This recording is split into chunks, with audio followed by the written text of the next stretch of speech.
What's going on, guys? It's Seth back with another video, and today I think a previous video or something, I'm rebuilding my front suspension. So yeah, I got a buddy Jordan coming over. That car guy Jordan, go subscribe to him. I'll put his channel right here, and I'm gonna put it in the description down below. So go subscribe to him. As you can see, it's snowy in North Carolina, which doesn't happen a lot, so I'm freezing, and I got a box full of parts right down there. And yeah, let me show you what I got right fast. So of course, I've gotten these. I know some people told me not to get them. I know some people told me to get them. So I got Godspeed adjustable upper control arms. That way I can, adjust my camera in the front and everything. Sorry if it breaks. I got spare stock ones in here. Like I said, I got spare stock ones. I got like these, and then I got tie rod end links, or not tie rod, but sway bar end links, and tie rod pieces, and just ball joints, everything to rebuild the entire pretty much front suspension. It's got lower control arms and everything in there. So yeah, that's pretty much where I'm at, and that's where I'm about to get started at. It's probably going to start with lower control arms, but yeah, let's go. So I've been working under here. I've gotten the coilover pieces out that connect to the bottom of the lower control arm down there. I've gotten these two bolts out right there that connect. I got to do the sway bar end link, which I'm replacing the whole thing. The bolts down there, and then there's a castle nut somewhere down here, like under there somewhere, and I gotta get that done. Then I can pull the lower control arm out, and then I gotta get this upper control arm and sway bar end links, and then I gotta do tie rods. And it's like 28 degrees outside, and I'm freezing. And I think I have to pull the whole coilover out to get the upper control arm off because the bolts are really tight in there. So yeah, wish me luck, guys. Well, so you can see by that, and down in there, I finally got my coilover out. Shout out to Rev 9. These things have been holding up really good. Got a few little scratches. I don't really know how that got there, but these rode really well, and I really like them. Hopefully video coming soon on them, but finally got it out. Well, I'm already ending day one. You didn't see much content because I've been focusing on getting it done. Pretty much all I got done was pulling the coilover out and then loosening things up. Nothing's really changed. I know what I'm doing, but I've never done it before, so it's taking some time. But I gotta go to work, so it's just gonna sit like this overnight. I've got like firewood as wheel chocks and just 2 jacks and some blocks of wood and some jack stands and stuff just thrown under there. But kind of not much done today, but kind of a learning process type deal. I'm back out here at day 2 working on the Honda. I got some tools that I needed down there, and I'm gonna go ahead and get started with trying to get rid of the upper control arm and get the Godspeed one in there, because I got a few things I got to do today. It's actually 2 days later because my birthday party, my 18th birthday party, was yesterday, so I didn't get time to work on it or anything like that. So yeah, let's go ahead and get started. So I got my little tool here. I don't quite remember what it's called. Just wedge it in there and beat it with a hammer, and then it disconnects the ball joint there. So got that done. So now it's time to just finish unbolting those 2 bolts right there. I had to pull the coilover out, as you probably saw. Got to unbolt those 2 bolts, and then I can pull that old upper control arm out and get the new Godspeed one in. Got the old control arm out, as you can see by this bushing. It's kind of cracking, quite worn. So probably a good thing I got that out and gonna get it replaced. I do have a spare OEM style one, and then I have the Godspeed one just in case, but I think the Godspeed one's gonna work just fine. Plus I'm gonna be able to adjust my camber and all that, which I'm really ready to get done. So I went ahead and got the upper control arm put together. I went ahead and made it probably, I think that's as max negative camber as you can get, just for the simple fact that I'm just kind of like test mocking it up and everything. So I'm just gonna run it really cambered and have it for the fun of it. Everything's it's tight, but it's not like super tight to the point that I can't like undo it, and there's no Loctite on it like I'm probably gonna put on it. So yeah, but got it together. Gonna go ahead and put it right back in the car. Alrighty guys, so we got the Godspeed upper control arm in. I haven't got everything torqued down yet. I'll probably torque that down in a little bit because I gotta go somewhere right fast. But everything's in. All these are kind of tightened, and this is kind of loosely just put up there. That's actually tightened, but I mean, that doesn't really matter. But yeah, I got to get the torque wrench, and then I got to come back and get it tightened and everything like that. So I'll be back in a few minutes. Okay, I just got back from town. I got this ball joint separator piece tool. separated the bottom ball joint that connects from down there somewhere to that right there. Pop that loose, and then I had to undo the bolt that connects to there. And let me just give you an explanation of how hard this was. The bolt hits and it has to be taken out a certain way, which means pulling and pushing of that end of the control arm, which took forever to do to actually get it to come out. And now I got to put the new one in, and I'm still trying to figure out how I'm gonna do that. And this is taking a lot longer and a lot more effort than I thought it was gonna be. So here's a tip I've found. If you're having a problem taking off this, shut up, duck. If you're having a problem taking off this sway bar end link, just rip it, you know, just rip this piece out of there. Take a big pair of vice grips and just grab it by the end there. I know there's a little spot in the bolt where you're supposed to put like an Allen key, but mine's stripped out. So now I've resorted to this, and it seems to be coming out. I hope it's coming out. If not, I don't know what I'm gonna do. Maybe just cut and drill. But yeah, it's not going too well. This is what's taking the longest and most annoying part of this entire process, is this sway bar end link. And just like that, that's how I got the little ball joint thing in the sway bar end link. This is what I was talking about, if it'll focus.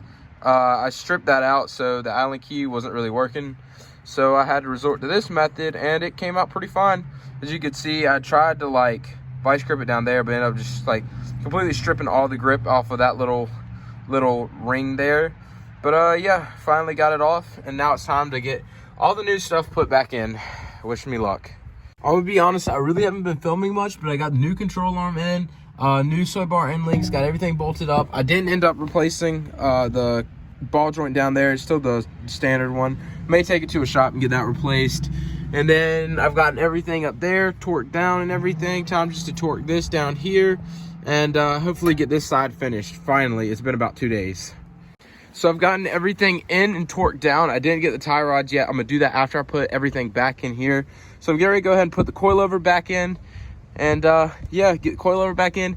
I'll probably lower it, see the camber, everything like that. I know I have to retighten like the plate up top. And but I think everything down low is in and torqued properly. So just this coilover and then get everything straightened up, get it back on the ground. Alrighty, I got the coilover back in, got everything hooked up. It's kind of still, everything like connected to the control arms torqued. Up here is tightened on the coilover, but down here is kind of just somewhat tight, but I'll get that later. Right now, I got to get ready to go to work, so I got to put the tire back on, and I probably dropped the car about 1 inch from what it used to sit, so it's going to be kind of aggressive in the front. Should have added some camber. I don't really know if it will. But yeah, let's get the tire back on and see how it sits. So guys, I got it on the ground, and look at that. So I couldn't get the coilovers about right, so it's about 1 inch lower than what it was before, so therefore it's like tucking a little bit. And then I got gap there now when I didn't. But I kind of like it, kind of don't. I'm not really vibing with the bottoms out here, and then you can't see the top. I like it more out more, kind of like the tires like right there with the top of the fender or whatever. That's kind of how I like it, but I also want to get deeper dish rims instead of these BBSs. So if you want them, hit me up. I'll sell them to you for a good price. But yeah, it's done. This side is, I got to get that side done. I got to adjust like the camber and the coilovers a little bit, but I need help to do that. And yeah, so a little bit more work to do to this side. Now it's going to be tackling that side. I'm not looking forward to it. It's been 2 days of working on this one. Probably be another 2 to finish that. And then I got to get the whole thing aligned, and I go out to college in a few days. Like probably when you see this, 10, maybe less days. So yeah, it's a struggle, but she's finally getting lowered and cambered. Don't tell nobody, but won't be long and this whole thing will be completely stanced. Alrighty everybody, it's been a moment since I've really worked on this car, so let me go ahead and show you what I'm starting on right now. So I have gotten the other side finished. I replaced the tie rod ends and everything. I'll show you how to do that on this side because I kind of forgot to record that side. And then of course I got to replace the upper control arm, lower control arm, sway bar end links, the tie rod ends, all that fun stuff. So that's what I'm starting on right now. I'm getting ready to remove this cotter pin because I may go ahead and replace this first, or I may do the upper control arm. Depends on which one's easier. Now I got to take the coilover out, but yeah. Alrighty, so that's what I'm going to get started on. So I decided to go ahead and get the tie rods done. It's easy to do. All you gotta do is break this bolt loose, and you gotta turn it up like this, turn it to the right, it's backwards. Then all you gotta do, take the cotter pin out of here, the 17, loosen it up. Then you can probably take the bolt and then stick it here and take a hammer and hit it out. If you can't, you gotta get a ball joint separator. I have one of those, so if I can't hit it out with the hammer, I'll show you how to use it then. And then it's just take this clip out, and there's a clip back there that you pop out. And that one's the one that I have the most issues with on the other side, so I'll kind of show you how I did that. All right, I got this off. Like I said, I just hit it with a hammer, but I forgot to mention with taking this off, you have to count your turns. So when you turn it, you got to kind of like count it or whatever. If I can get the actual tie rod to break loose, but you got to count how many turns, that way you can get your alignment as straight as it can be without having to, like, you know, be all off. I mean, you need to go to an alignment shop to get it done, but this allows you to be able to pretty much drive it there and it's somewhat be drivable. So one of the main reasons I'm replacing tie rods as well as like the upper control arms down here is because my steering wheel started getting play in it, and you can kind of like drive down the road and the steering wheel will do like this. And I think the tie rods just were done. I think these may be the original ones that came on the car. The car has 280,000 miles, so I'm having a feeling that might be the issue. So I'm gonna be real honest with y'all guys. I wasn't even able to get the boot out the proper way, so I still got the clamp up there. I just stuck a screwdriver through there and like pried it off, and I was able to get it out that way. Just be careful not to damage the boot. So I got it off, and now it's got the inner tie rod exposed, and then I'm gonna show you the tool and how I got it off. So here's what I used to get the inner tie rod off. I got this kit at Harbor Freight for around $40. And all it is it has these little clamps that kind of fit right up here around the tie rod, clamp it. And then you take this big pipe and then you hook a breaker bar or a big ratchet to the end. That's a 1/2 inch drive. Then you can just turn it and it'll take it right off as if it was like a regular bolt. But this is kind of just like an extension so you can use. And then this, of course, fits. I have the EXV6, so this is the size for the tie rod for me. I don't know if it's going to be the same, but probably should. But this is the size I'm using for mine. So as you can see, I've got the bar up there, extended out, got my ratchet, and all I got to do is turn it. Of course, I can't turn it with one hand, but I got to turn it, and it should break right loose. And just like that, I've got my inner tie rod out. Make sure to keep hold of this washer because it does go in between there and there. And it's kind of useful. It fell out on the other side and we almost put everything back in without putting the washer on. About made a big mistake. But yeah, really easy to take this off, to be honest with you. So it's super simple to go back in. I got this little kit. It has this little piece, flips right over. Then this washer comes right back over like that. And then it just easily just screws in. Make sure you line these little tabs right here up with the little holes in there, and then you can just screw it in, use this piece to tighten it back down, put it all back together. And yeah, that's what I'm doing right now. I know this side's a little bit more in detailed and this video's all over the place. It's been like a span of 4 days. This side's tutorial, that side's more vloggy. Yeah, I don't really know what's going on, but we're gonna get it done. So this is my pet duck. She wags her tail like a dog. I'm pretty sure she thinks she is a dog. So she just likes you to pet her and she wags her tail.